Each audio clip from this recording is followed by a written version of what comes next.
morning, everybody. Welcome back to Beach Farms. As you saw in our last video, we finished up harvesting our early planted corn, and by early planted I mean the last few days of April. So we still have more corn to go, but it was planted up first week or 10 days or so of May. So the plan for this morning is get this other combine. This is a 1660 Case International, and wiggle my way through this gate here without tearing something up. So get this to running soybeans. We're hoping that this week's going to be a big week for soybeans. The weather is still dry, really dry, actually, kind of too dry. So we're going to press on, try to get some soybeans, and we got about 72 to 75 acres that we need to get run in order to put our wheat in. So we're going to try to get that, along with all the other normal farming stuff that occurs this week, done. So this morning I'm actually getting the combine going here. We're going to go down and hook up to the head and get ready for the day. Jacob is over here in the building behind me greasing the tractor and disc, and we're going to go disc some corn stalks down. We did have some fertilized and cover crop of wheat scattered on that earlier this morning. So that's kind of what we're doing. So we got to run down here and get the head on, and we'll take a look at the beans when we get down here.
Well, there goes Jacob in the field to disc down some corn stalks. And I mentioned there earlier about putting fertilized and cover crop wheat on, and I didn't explain that very well. What we actually do, back up here, get turned around and pick him up for lunch, because it's lunchtime, is we take some of our wheat to use for cover crop to our actual fertilize dealer, and they blend it in with our fall fertilize, and they scatter it with the truck. So pretty quick way of doing it, and it works really good. So all we got to do is kind of disc these corn stalks down and throw some dirt on top of the wheat and the fertilizer that's here and cover crop. So pretty quick, but we're gonna load up here and head to lunch. Hopefully soon after we can start running some soybeans. We'll get some footage of that for sure. Getting ready to start harvesting some soybeans here. I just thought real quick before I walk over that way to the combine, I'd go out here in the field of beans and just let you guys have a little look at what they look like. So here, if you can see these guys here on the plant, there'll be little pods here. Most of the pods will have 3 beans in them. You can hear it kind of crunching there. And well, honestly, those ones right there don't look so hot, but maybe they'll get a little better. Not exactly sure what that is. It's like a little white fuzzy substance on there. But got a field here. It's got about 16, I think about 16 acres in it. And you see, like right here in front of me, this stuff, big pigweed here, still growing and green. And harvesting soybeans in the combine doesn't really get good and fun until about 7 to 10 days after a good hard killing frost. And all that green junk there that you saw, it's gone and dead, and combine doesn't even know any difference as far as what it's running. And plus it also kind of goes ahead and saps the rest of the little bit of life out of the bean plant itself. That is one major difference with soybeans versus corn. As you guys are watching me run corn, you're just basically taking the ear, stripping the plant off, and just taking the ear into the combine. Well, in soybean, you're actually taking the entire plant. And so while we're walking here, this is inside the head, just a few from the other day. You're taking the whole plant in. You can see one here, you know, 3-4 foot tall, and you're taking that whole thing in there. So that's kind of why we have to wait till it's about 1:15, 1:30 to get started, so everything gets really dried off. Because if you got moisture out there, beans don't do well. So I'm gonna climb up here in the combine and head back over there to where we just were at and get started here. We'll get everything, check it out. I got the moisture tester with me. We'll see what the moisture reading is, and hopefully it's at a level we can tolerate, and if it is, we'll keep on trucking.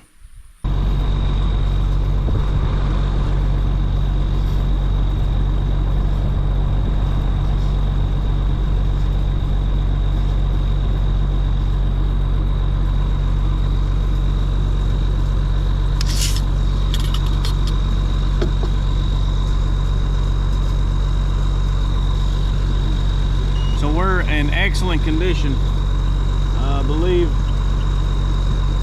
that says 12.8%. So anything below 15, we like to be in the 14 range, we can go. So 12.8 definitely for sure.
about twice as big as they were. And you say what?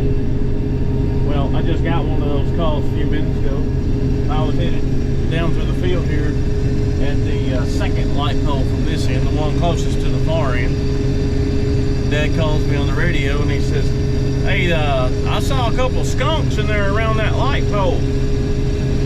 And my response to him was, "This one in front of me?" He says, "Yeah." I said, "Oh, okay. How am I supposed to handle that situation?" His response was, "Well, don't run it through the machine." Okay. Well, we found the skunk. We didn't get him through the machine, but he didn't survive it.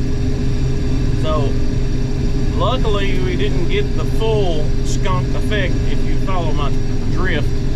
But it's a little bit of a lingering skunk funk, as you call it. So it could have been worse, but I don't know if I've ever really had to deal with skunks too much in the soybean field. You see rabbits and deer. You may see an occasional coyote, stuff like that. But skunks generally, they don't. I don't know. They're not out here much.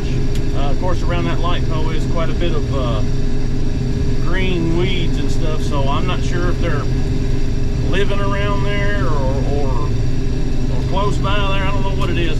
But I did notice the dog, Tonto or Carl or whatever you want to call him, he's been poking around the light pole there quite a bit, sniffing. So hopefully he doesn't get the full effect of the skunk, because if he does, it'll be everybody keep your distance from the dog for a few days or a week or so, however long it takes to wear that off. Skunks are the one thing that I don't really want to mess with too much. I know back here not too long ago, it's actually this past winter, Jacob, he hunts quite a bit, coon hunts, different things, and where I was feeding some calves at in a barn, I had something getting in my corn in the wagon. Generally, we assume that's probably a raccoon. So Jacob's got some coon traps. We set a coon trap out. Well, the first attempt was a failure, so we reset, and the second attempt, I go back up there the next morning, and there's a little small dark blob laying in this trap, and from a distance it looked like a coon, and I walked right up on it and thought it was a coon the whole time. I mean, you couldn't really tell. It was in the trap, it was curled up in a little ball. It was pretty well solid black, and I went right literally within 2 feet of it and got feed out of the wagon. Well, lo and behold, it was no coon. It was a young skunk, pretty small.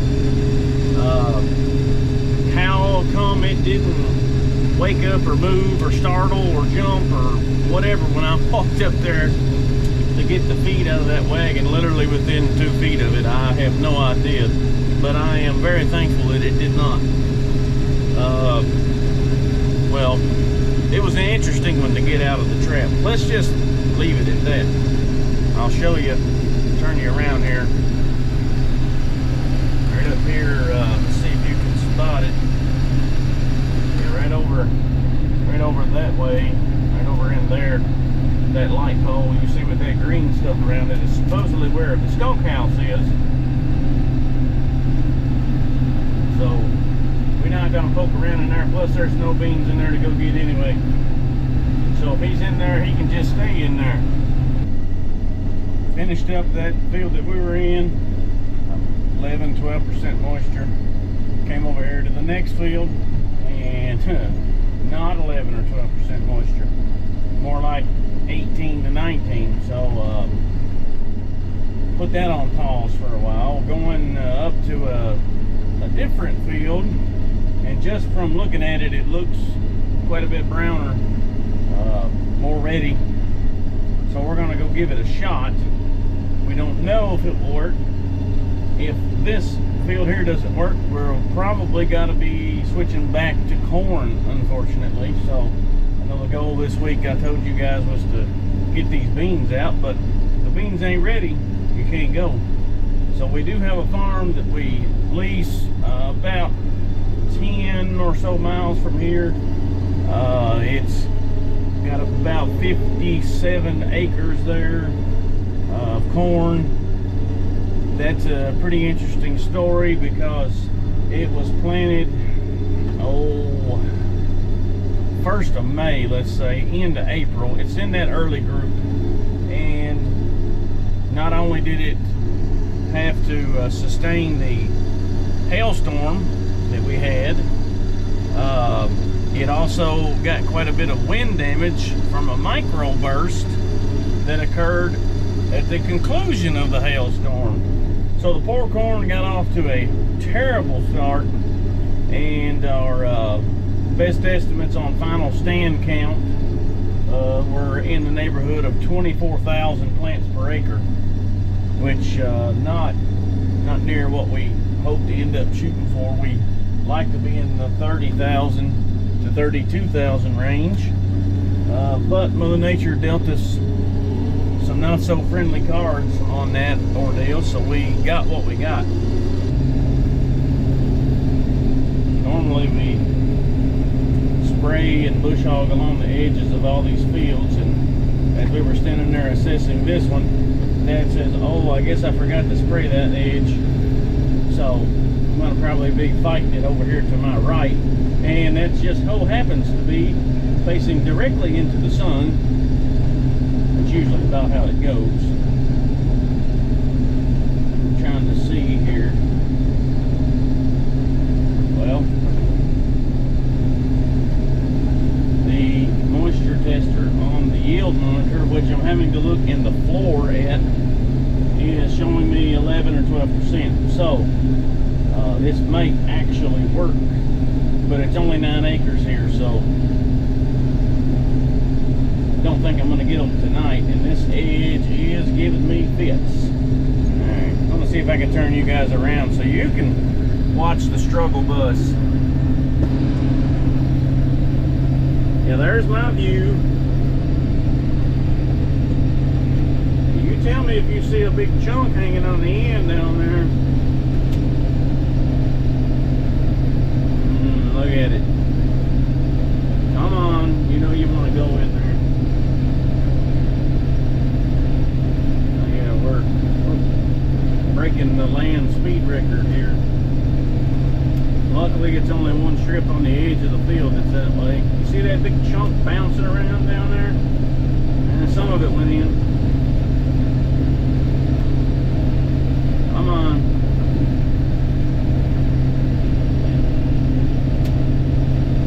Try to stay out of the grass as much as possible. But yeah, I've seen these guys driving the combine with their hat cocked over sideways, so most of the time their view is out the side window, and the sun is absolutely blinding, especially in a situation where you get dust. You get dust and sun all in the same angle, and you can't see anything.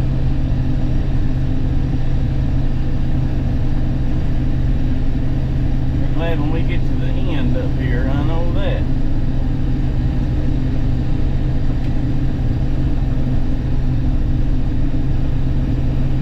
You can always tell when a big chunk of that grass gets pulled in. The combine makes a big growling noise. It doesn't like it. Oh, got a big hump down here. Hang it up. Get in there. Come on. Go ahead, put the reel down, make it go. Here's a big growl. Yep.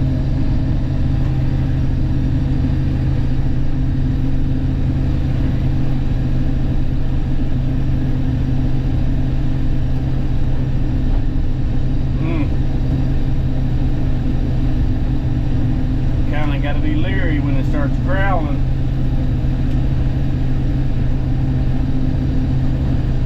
anybody that's ever had the pleasure of unchoking a combine, you know what that growl sounds like. Oh, I don't know if you guys heard that one. Ooh. I felt that one.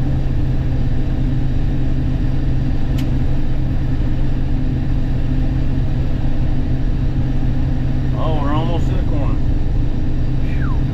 Thank goodness.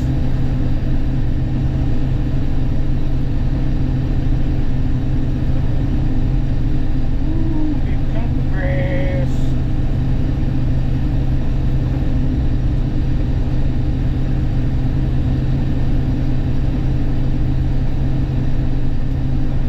Oh, we got another big hump. Come on, get off of it. There went some of it. Oh. Oh, if you guys can hear that. When that thing goes into the feeder, that big chunk of grass. The running joke is, the first time you drive a combine, you're always kind of leery about choking it up. And the running joke is, what does it sound like when you choke it up? And the answer is, well, we can't tell you. But once you hear it, you'll never forget it. Ooh, okay. We have successfully made it to the end of that strip. Turn around here. Oh, look. You can tell where every chunk of...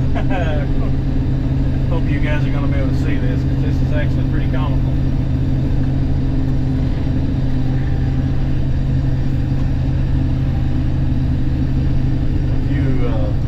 Hopefully you can see those, because that's pretty funny. Over here to my left, in that strip I just ran, you can spot those little piles down through there, and you can almost guarantee you that that's every time the combine ate a big chunk of that grass, it spit out a big wad of it. So since I've got a pretty high suspicion that when I get to the end, probably going to be it for the day, I guess we'll go ahead and let this be the end of the video. We will regroup, reassess. Today is Monday, and the farm that we've got with the corn on I was telling you guys about, we're having to arrange some trucking to get that, actually selling some of it to a neighbor and bringing some of it here to the farm for storage. So we're arranging for trucking on that, but we'll probably wrap the video up here. Been a interesting first day, well, first day for me, soybean harvest. So we appreciate you guys watching. Hope that you tune in next time. Maybe we'll be back in the cornfield. So we'll see you then.